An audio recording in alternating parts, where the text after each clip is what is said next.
This is CBC Nova Scotia News. Tennis controversy. Calls continue to have the Davis Cup tennis event between Canada and Israel in Halifax cancelled. Water restrictions. Mandatory conservation measures are in effect for more than 120,000 Halifax water customers. And roadside waves. These kids in Annapolis County say thank you to fire crews every day. Some showers in the mix overnight and into early Thursday as the system passes to our south. Then we're clearing into the late week and weekend. Your full forecast is coming up.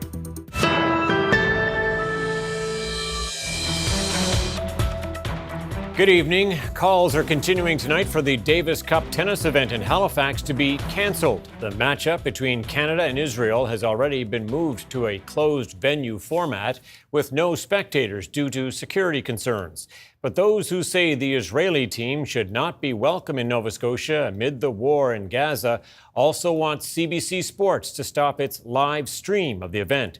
The CBC's Gareth Hampshire has the story.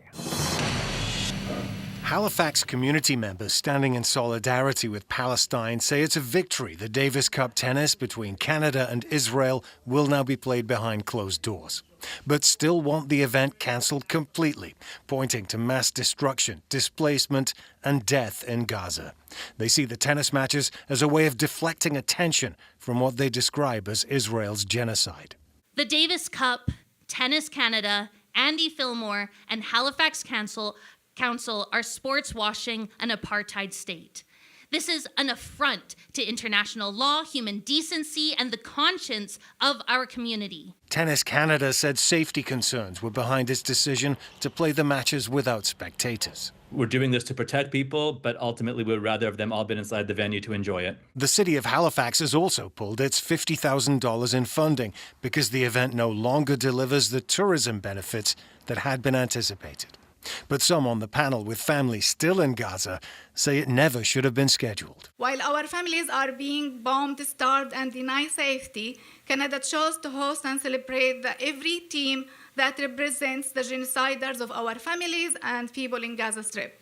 Tennis Canada wants people to watch the live stream on CBC, but there are calls for that to be stopped as well, with speakers pointing to the fact the Gaza Health Ministry says more than 64,000 Palestinians have been killed, and journalists have been among them. By live streaming the Davis Cup match, the CBC has granted Israel precisely the platform that public outrage and people's protest had stripped away. In a statement, CBC did not address the controversy, but explained CBC Sports is streaming the tournament again this year as part of its commitment to covering both Canadian and international sport. It's due to go ahead on Friday and Saturday. Gareth Hampshire, CBC News, Halifax.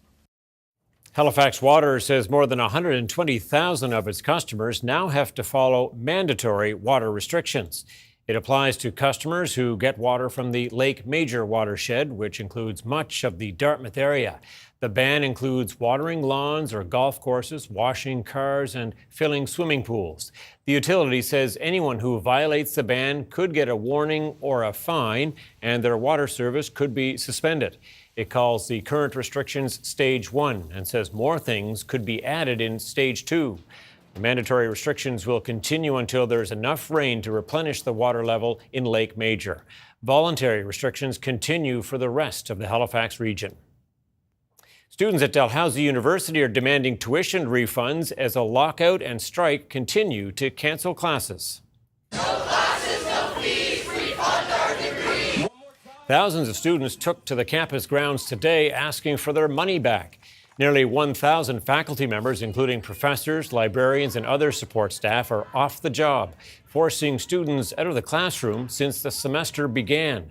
The Dalhousie Student Union says it wants the school to reduce tuition costs proportionally to the amount of class time, students have lost this semester. I pay $5,000 per semester, and that's low in comparison to most of the students. Most are paying $6,000, and international students are paying upwards of $20 to $30 per semester. And those students are still having to pay their tuition. Every week, this is the statistic we're working off, is 7% of your semester is paid every week. And we are at the 2-week mark now. Conciliation talks between Dalhousie University and the Faculty Association ended Tuesday afternoon. No more talks are scheduled. The university locked out the association 3 weeks ago after both parties failed to reach an agreement on a new collective deal. The faculty went on strike days later. Patients at the pain clinic at Cumberland Regional Healthcare Centre held a demonstration in Amherst today. They're demanding answers about a possible clinic move and what it means for their care. Nova Scotia Health says a part of the clinic is moving with the hospital, but patients have expressed safety concerns about the new, smaller space. The CBC's Luke Ettinger was there. My name is Norma Stevens. I've been a patient at the pain clinic for 16 years now. We're gathering today to help support our pain specialists. We're hoping to get people to sign a petition we have started up. What are the issues with the pain clinic right now here in Amherst? Right now, they're wanting to move our pain doctors to a smaller working area. That area, they believe, isn't safe to do many of the treatments, including lidocaine, which is what I have done myself. There would be no room for help if we were to have a side effect, such as a seizure, heart attack, stroke. My name is Jana McAloney, and I've been going to the Amherst Pain Clinic for over 4 years now.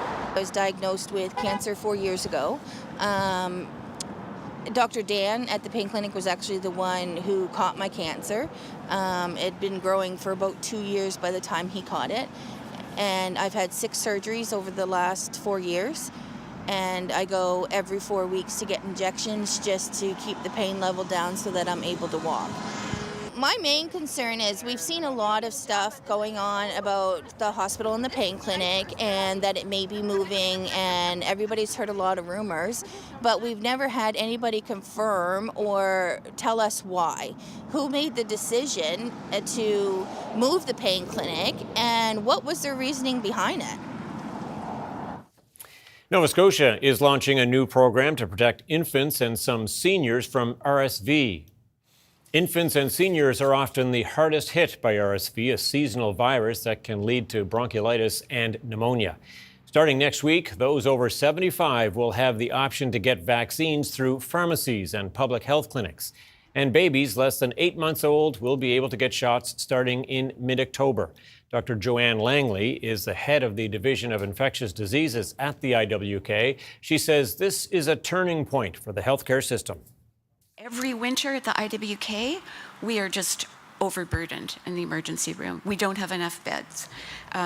We're trying to move children to other parts, and the regular things we do get diverted when that happens. So there's the protection to the infants that will get this product, but also the more broader effect on all children that need health care. RSV shots are different from flu and COVID programs because people only need one lifetime dose.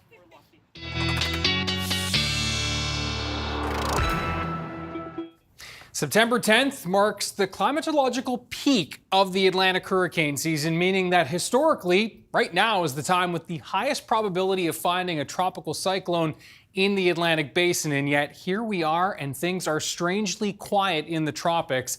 In fact, it's set to be the quietest start to September in the tropical Atlantic since 1992. Now, there are a couple of reasons that it's been tough sledding for tropical storms, including strong upper-level wind shear and a large amount of dry Saharan dust rolling off the coast of Africa and into the tropical Atlantic.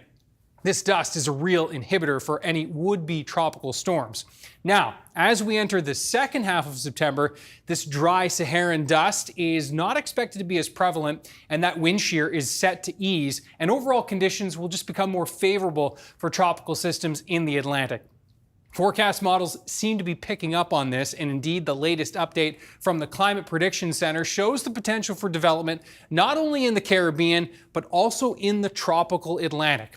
Sea surface temperatures, well, they're running above average across most of the tropical Atlantic, including the Caribbean and the Gulf of Mexico, meaning that any storms that do develop will certainly have plenty of fuel. The season is lagging behind the forecast. However, as we've seen before, a couple of active weeks can turn things around in a hurry, and we are only halfway to the finish line. We'll keep you posted. Tom? Good reminder there. Okay, Ryan, thanks so much for that. Thank you. Nova Scotia's Natural Resources Minister says his government is still weighing whether to bid on Northern Pulp assets, scheduled to hit the auction block later this year. The company's key assets is its timberlands, but the minister says he does have a view on how the land should be used. We do believe as a province that these have been active forestry lands for the sector for many years, and they should continue to be an active a piece of land for the forestry sector and the economy in Nova Scotia. So we're no decisions have officially been made as of yet, but we are still engaged in the whole process. But a coordinator with the Ecology Action Centre is calling on the province to diversify how some of the land is used once the company's creditor protection proceedings wrap up. Ray Plord says future use of the land should not only include forestry operations. Certainly some of it is probably appropriate for the forest industry of the future, whatever that looks like.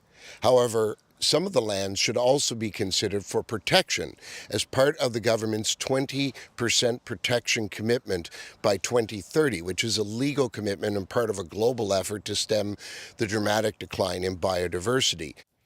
Rushton says Northern Pulp continues to manage its Crown land leases, but when the company ceases operations, those leases will not automatically transfer as part of the asset sale. Halifax councillors are a step closer to regulating infilling around Dartmouth Cove. On Tuesday, municipal staff said the city should wait to create any rules until a plan for the Dartmouth waterfront is done next year. But residents say protection is needed now. A local company hopes to infill their water lot with thousands of cubic meters of rock. Jill Brogan of Friends of Dartmouth Cove says the cove deserves the same infill restrictions as the Northwest Arm.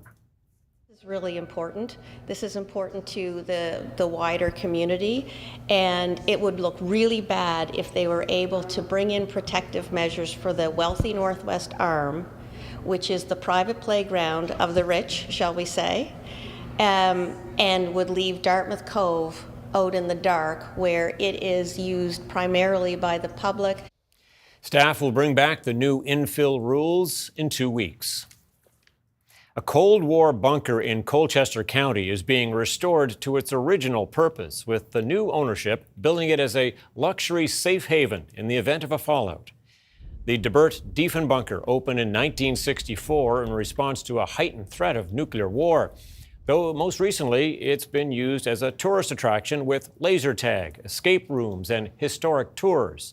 Fallout Complex, which owns the building, told Colchester Council that the almost 6,000 square meter space is being renovated into dozens of suites with luxury amenities, including a spa, gym, coffee shop, and cigar lounge. Well, every day along Morse Road, just outside Bridgetown, you can find two things: emergency vehicles and the Gillis children. The trio, Katrina, Wayne, and Marcia, stand at the roadside holding signs yelling "Thank you" to the passing trucks as crews make their way to the Long Lake Fire Complex. The CBC's Jane Sponicle spoke to the family last week.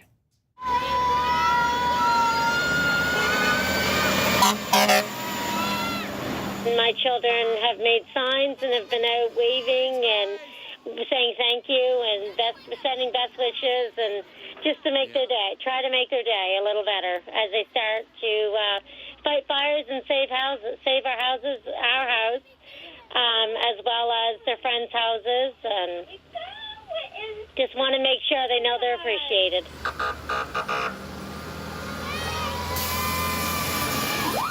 Well, it's all you guys wanted to do something. And us just wanting to do something because we couldn't go out and help.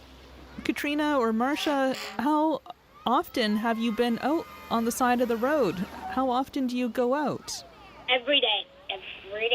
For like about 1 or 2 hours. They said it makes their day, and they said keep doing it. It makes me really happy because it makes me feel that I am helping out. For a very proud mama, that's all, extremely proud. Mama, baby. My heart could burst. It makes me so proud to see them take the pride and the time. And I mean, we're over 20 days into the fire now, and they haven't missed a beat. first thing in the morning. Hats off to the Gillis kids. Ryan, back with the full weather forecast after this.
This weather update is brought to you by Access Wellness Nova Scotia. Book your appointment today for free, confidential mental wellness support.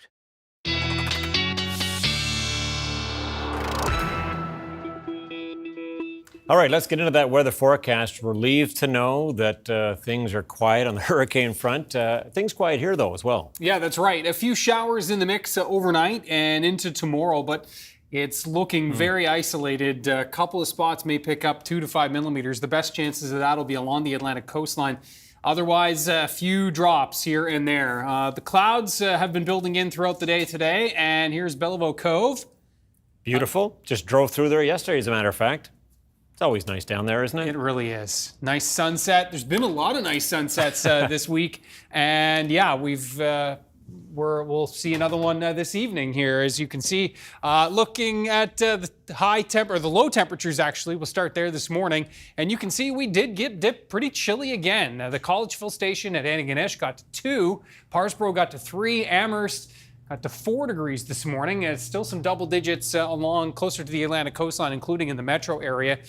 Now, looking at the temperature highs today, we were near 20 for most and around the 19 to 22 range. And looking at those temperatures out there right now, it's an onshore wind from the southeast, and temperatures are still riding into the upper teens for most, into the low 20s for a few others. And this has been the story, hasn't it? We can see the rain. It is so close. Yet so far, as we watch this latest frontal boundary continue to rain itself out to our south, and there's the system which is approaching.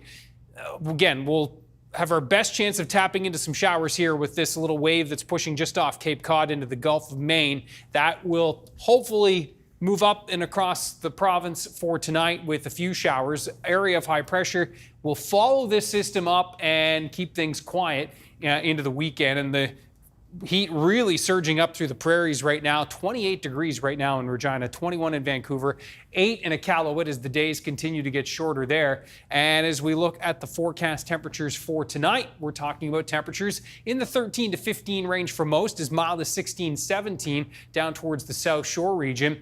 Watching the hour by hour there, those shower chances that will be working their way through. The greatest risk, as I said, will be along the Atlantic coastline and then back up into Cape Breton, with a very slight risk for the valley and into Cumberland County. Now, we are going to be talking about those shower chances lingering into Thursday morning, and then the clear out through Thursday morning for the valley, into the Tri-County area and the South Shore, Metro through Truro to Pictou County. Looks like we'll start to see the skies clear through the early afternoon. Antigonish, Eastern Shore, through the mid to late afternoon, and Cape Breton looking set to remain under the clouds and a chance for showers pretty much from start to finish for tomorrow. Thursday evening, we're looking at a chance for a shower rolling down around that North Shore and into Cape Breton with a little frontal boundary that will follow this system up. Temperatures in Cape Breton tomorrow ranging between 17 and 20 degrees, with the winds becoming northerly into the afternoon. So you'll feel it in Ganesh down through certainly Inverness County and down into the South Shore region, the Eastern Shore region, temperatures near 20, 18 in Antigonish, and back into the central regions of the province. We're looking at a little bit warmer here with that sunshine breaking into the afternoon. That should help temperatures pop just a little bit warmer into the low 20s, and even a little bit warmer still with that sunshine breaking in even earlier for you folks in the west.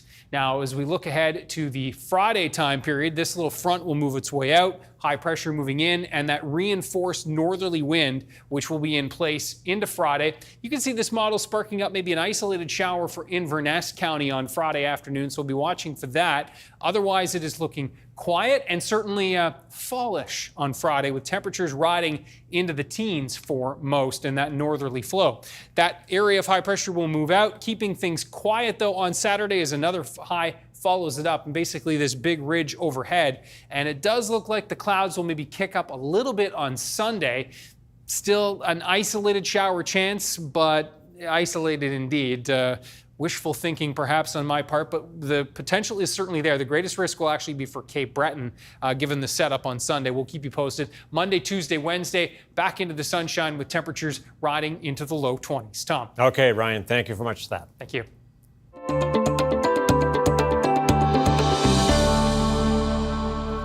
Well, you may have noticed that the leaves are changing and falling earlier this year in Nova Scotia. Well, the same goes for New Brunswick. And as the CBC's Oliver Pearson reports, there's a reason for that.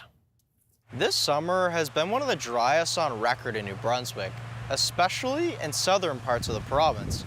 One of the lesser-known impacts of dry conditions is how it impacts trees, specifically the vibrant leaves we enjoy through the fall months. Normally we wouldn't see coloration, autumn coloration begin to take place until, well into September, late September, early October. But this year, because of the severe drought conditions that we've been experiencing since July, we're noticing some trees, around New Brunswick, this is an example behind me, beginning to change color already. Well, there's a couple things going on. The first thing going on is, under severe drought conditions, soil water becomes very limiting. So a tree relies on water to conduct photosynthesis and to transport nutrients throughout the tree. And so without that water, the tree can't carry out photosynthesis, and so begins to shut down.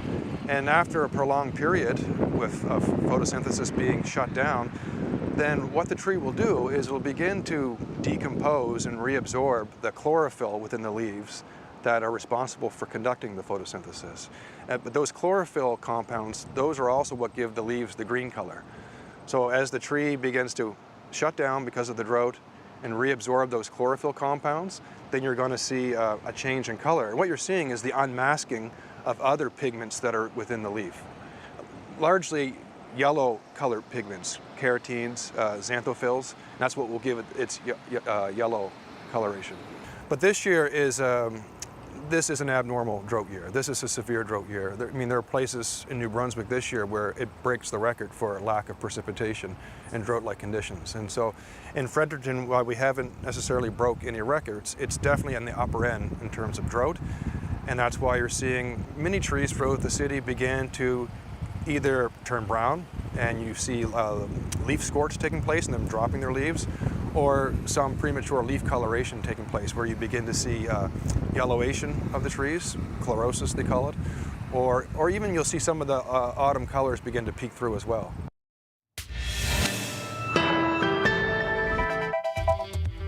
Coming up, taking a hit, why Nova Scotia's lobster industry lost tens of millions of dollars this year compared to last.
The Nova Scotia lobster industry has lost almost $77 million this spring and summer compared to the same period last year.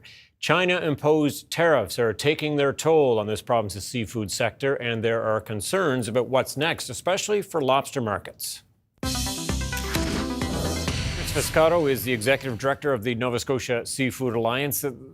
This seems to be, a pretty big number here in terms of a loss, close to $77 million. But how big is this for the industry? Can you help us put it in perspective? Well, to be honest, this is a fairly substantial chunk of lost business that we're experiencing going into China. I mean, when you look at it, a loss of 65 or 70% of your sales to your major client, who represents about 40% of your customer base over the course of several months, is incredibly substantial. What that actually translates into on the ground is that you have inventories that have been established planning to service this market for several months. And when the market pulls back, you're forced to look at that fresh inventory and make decisions about where you're going to put it. That might be an alternative customer, and it might be an alternative use for the product. And so what do you see happening with that marketplace? Well, I think in the near future, you're going to see us starting to look at other trade partners that we have. Some additional product will probably flow to the European Union, to the Indo-Pacific region, down to the United States as well. You will also see some of that product that was being considered to be held for the live market actually move into the processing sector. I can assure you that none of the product is going to be lost. It's just going to find a different home. And associated with that different home is going to be a little bit more of a cautious look as we look to what's going to happen in the fall season unless some of this is resolved. I've been having conversations on a regular basis to say, well, this is where we were in the spring, and here's how we responded. How are we going to deal with this in the fall when we're dealing with such incredible uncertainty as to whether our clients are going to be interested in actually purchasing the product or not? Yeah, well, do you see this situation leveling out anytime soon? I mean, there's been such an effort to build up that market in China over the years with how many trade missions. Is that work lost?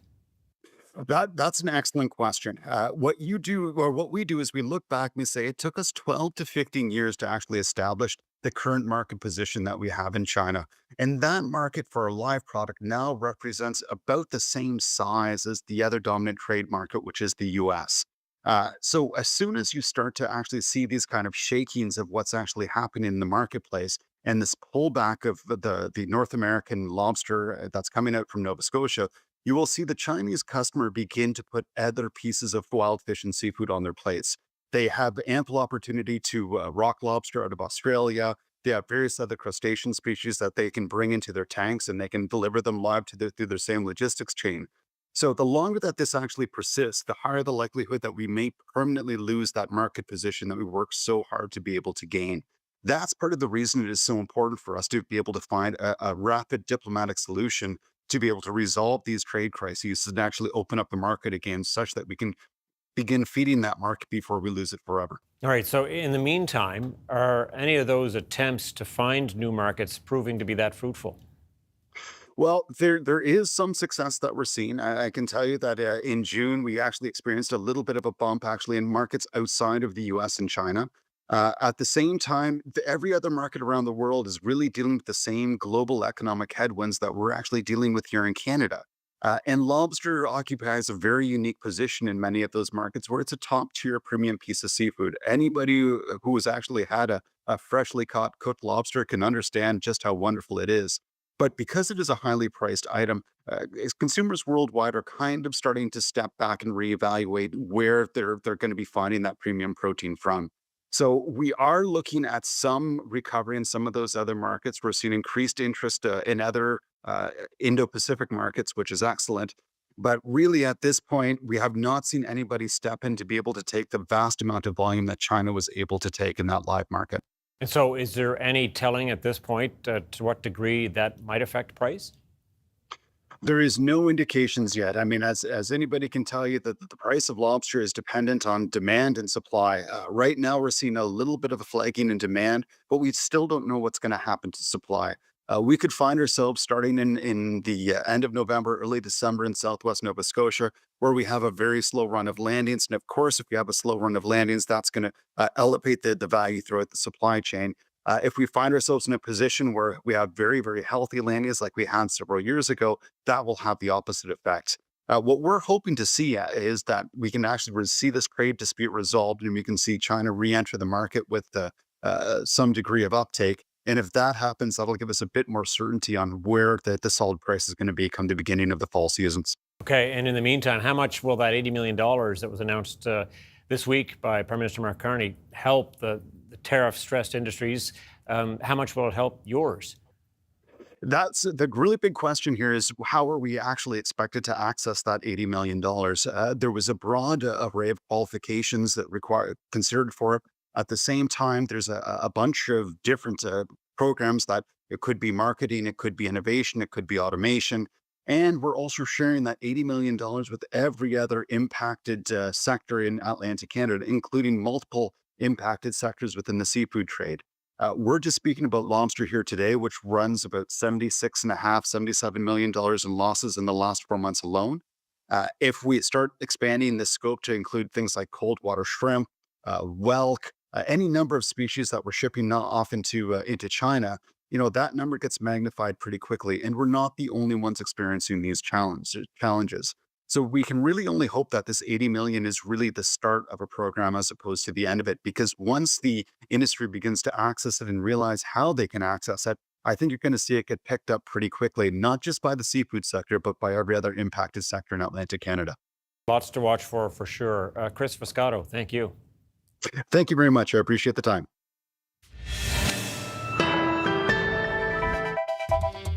Coming up, Poland shoots down multiple Russian drones in its airspace, invoking the NATO treaty for the first time since the Ukraine war began. And the Epstein files. Newly released documents raise more questions about Donald Trump's relationship with the disgraced financier.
Welcome back. A Russian incursion into Polish airspace is raising fears the war in Ukraine could spill into Central Europe and draw NATO into the fray.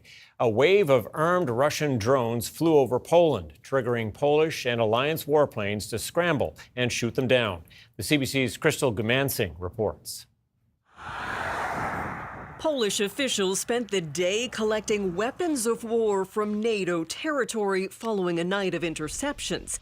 Some drones nearly intact, others fragmented after a Russian aerial assault on Ukraine spilled into neighboring Poland. We are most likely dealing with a large-scale provocation, said Poland's Prime Minister Donald Tusk. Earlier in the day, while speaking to Parliament, he said the situation brings us the closest we have been to open conflict since World War II. Poland says 19 Russian objects violated its airspace Tuesday night into Wednesday morning. Those deemed a threat were shot down with the help of NATO. Russia's defense ministry says it did not plan to attack Poland. Whether it was intentionally or not, it is absolutely reckless. NATO Secretary General acknowledged Poland's request for consultations under Article 4. That does not trigger a defensive response, but a discussion on next steps. I've asked our UK armed forces to look at options to bolster NATO's air defence over Poland. Canada's Minister of National Defence said multiple parties are gathering information about the violations. Given the extent to which President Putin has been called out, his unwillingness to have adult conversations about ceasefires, the games he appears to be playing, these are worrisome, but to a large extent also predictable. Just last week, Poland scrambled jets to protect its airspace from Russian violations. The difference this time is the scale of the incident. It's the Russian president probing NATO boundaries, says this Polish professor. This is like, the next step of Putin basically trying to see what works with NATO, where the limit actually is of his actions. Ukrainian President Volodymyr Zelensky tonight is calling for a joint system of defense to create an air shield over Europe. Crystal Gumansing, CBC News, London. Charlie Kirk, an American right-wing activist and ally of President Donald Trump, has been shot and killed, and authorities are still searching for a suspect. Kirk was on the campus of Utah Valley University speaking to a large crowd when a single gunshot rang out.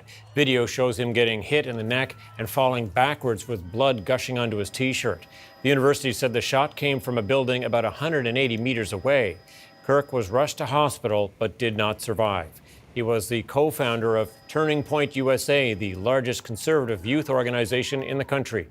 Kirk is survived by his wife and 2 young children. More questions are emerging about U.S. President Donald Trump's relationship with Jeffrey Epstein. The contents of a 50th birthday present to Epstein have been released, including what was earlier reported to be a letter from Trump. But as the CBC's Katie Simpson tells us, he's again denying he wrote it. The slow drip of new information about Donald Trump's relationship with Jeffrey Epstein hanging over the White House. Good afternoon, everybody. As his team urgently tries to dismiss and discredit anyone questioning the president. The Democrats view this story as nothing more than an attempt to distract from the accomplishments and the achievements of this administration. And that is what we mean when we call it a hoax. This is the latest frustration. A newly released copy of a sexually suggestive note Trump allegedly gave Epstein for a 50th birthday book. A woman's naked body outlining what appears to be a mock conversation between friends, ending with "May every day be another wonderful secret," and what appears to be Trump's signature. The book released by lawmakers after obtaining it from the Epstein estate. It's not my signature, and it's not the way I speak. That's not my language. It's nonsense. And frankly, you're wasting your time. The Trump administration is also denying his involvement with this page in the birthday book, a photo with an oversized check and a handwritten note appearing to joke about Epstein selling a fully depreciated woman to Donald Trump. Well, look, we say where there's smoke, there's fire. And when it comes to Trump and Epstein, there's more smoke than at a Texas barbecue. The book includes other graphic images. This drawing from an unknown author showing Epstein giving young girls balloons in 1983 and then appearing to be getting a massage by young women 20 years later. Getting the truth to the American people about Lawmakers are promising to uncover more files any way possible. We've got a lot more documents we expect to get in. We're going to bring a lot of people in for depositions. So this investigation is moving along very rapidly, and hopefully we'll get some answers and some justice very soon. Trump was asked whether he would be open to meeting with Epstein victims, to which he told reporters he hadn't thought about it. Katie Simpson, CBC News, Washington. The Prime Minister has kicked off the Liberal Caucus retreat in Edmonton with a message to Canadians. The road forward will not be easy. Mark Carney used his opening address to MPs to focus on the need to strengthen the Canadian economy against Donald Trump's tariff threats. The CBC's Rafi Boudjikanian reports. There he is. Hey. Addressing his caucus, the Prime Minister made it clear he's aware summer is over and his political honeymoon may be headed the same way if he does not start to get things done. We have to transform our economy from one that's reliant on a single trading partner, too reliant on that single trading partner, to one that's more resilient, one that's built for Canadian workers and their families on the strong foundation of Canadian industries. To get there, Carney says he's almost ready to announce the first of the major nation-building projects his government will fund. A list that Radio-Canada has learned, at least for now, will not include oil pipelines. A Liberal source saying that there is no private investor who's willing to build that project. News that's disappointing to the Premier of the province hosting the Liberals this week, but Danielle Smith says she will convince Ottawa to change its mind.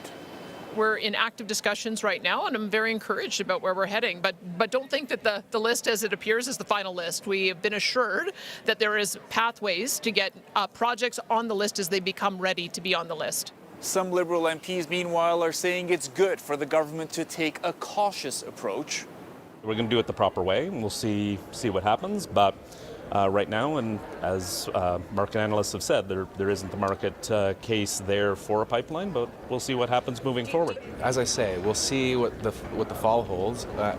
We have promised to strengthen the industrial carbon price. We've promised to turn Canada into a clean energy superpower. I think we're going to see on the list of national projects a commitment to the transition and a clean transition. We've promised an east-west transmission grid. If we realize all of these and more, then I feel pretty good about the trajectory of our climate efforts. All of this weighing on Carney as he prepares for a meeting with Alberta's Premier later this evening and a return to Parliament next week. Rafi Boudjikanian, CBC News, Edmonton. A Canadian group that usually remains in the shadows stepped into the open over the Labor Day long weekend. A self-described men's nationalist organization rallied in an Ontario park.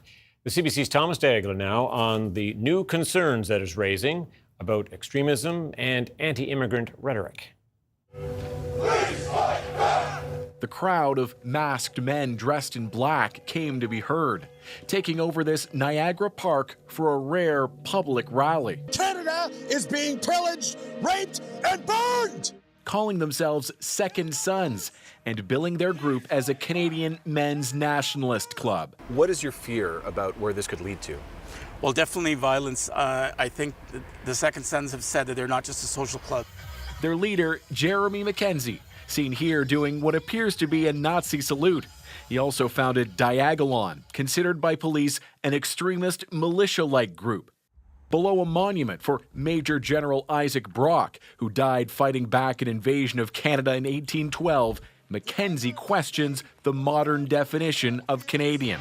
Now we are told that name belongs to anyone and everyone who comes here. They push the idea that white individuals are being replaced. So they are somewhat of a militia prepared to fight to save Canada and its heritage.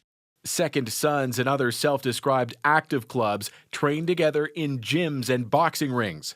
CBC's Visual Investigations Unit determined this recent session was held at an Ontario Lions Club community centre. The Lions Club tells CBC News it wouldn't have approved the rental if it knew about the true nature of the group hosting an event here.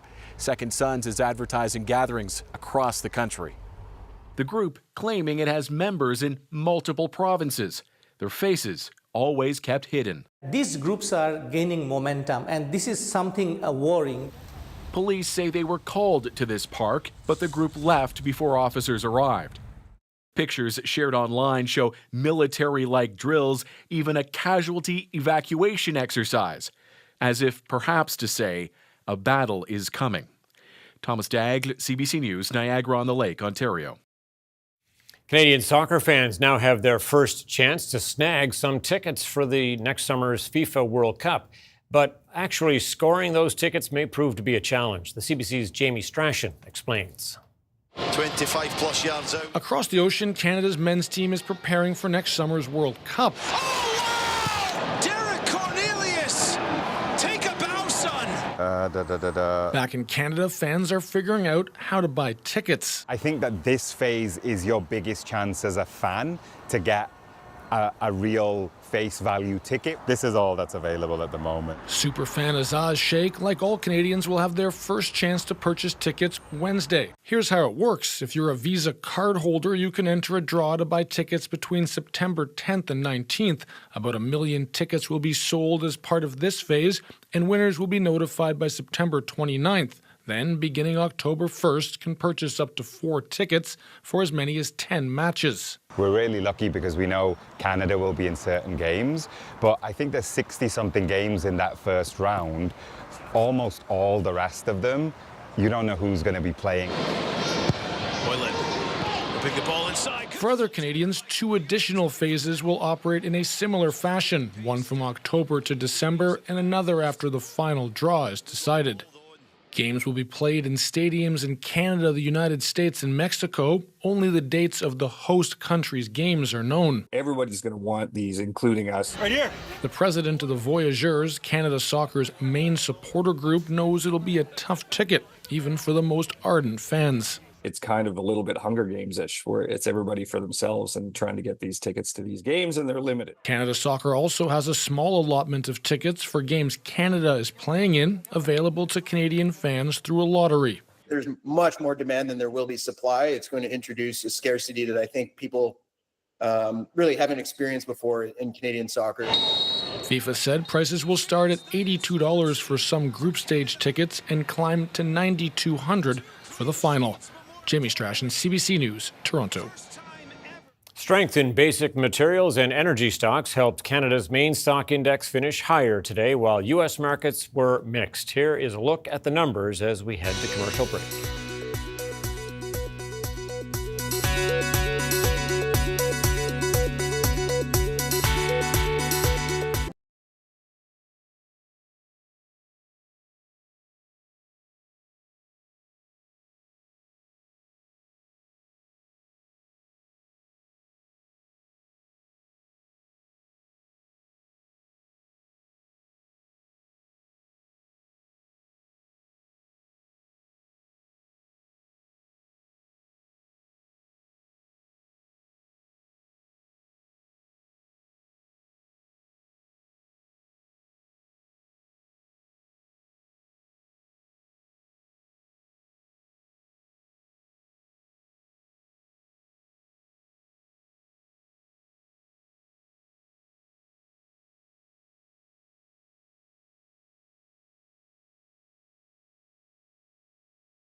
All right, we are holding out for some rain in the weather forecast, but boy, it sounds more like drops than much of anything in the near future, at least. Yeah, that's right. Dry stretch continues, and the drought conditions continue, and it's really hard to break the pattern once we're into this cycle. We'll get there eventually, but boy, it's definitely, we're just basically riding this same train. Now, as we look at our weather picture of the day, we're going to zoom in near Liverpool. This is Brooklyn. And have a look at this. Oh, the evenings have been nice, haven't they? Some of the sunsets. They really have.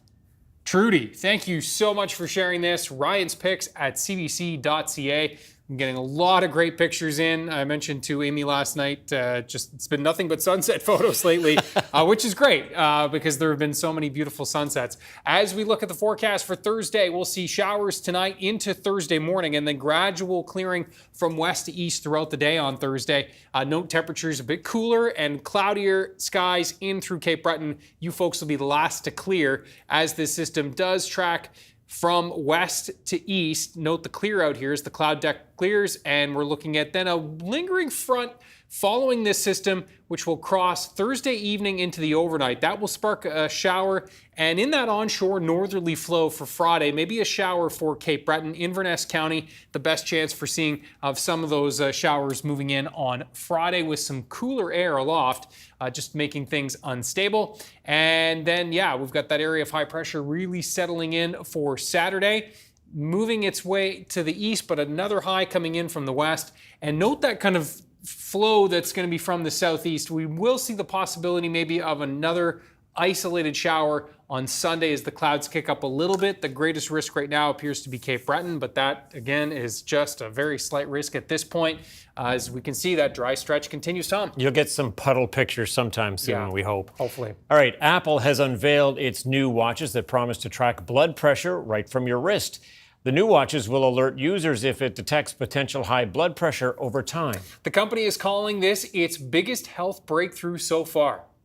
It was about 5 in the morning and my Apple Watch, it started buzzing. My resting heart rate was at 172. I took my blood oxygen level, it was 88%.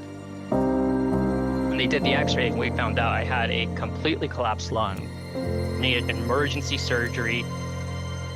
It gives me goosebumps almost, but the doctor said, he's like, that Apple Watch just saved your life.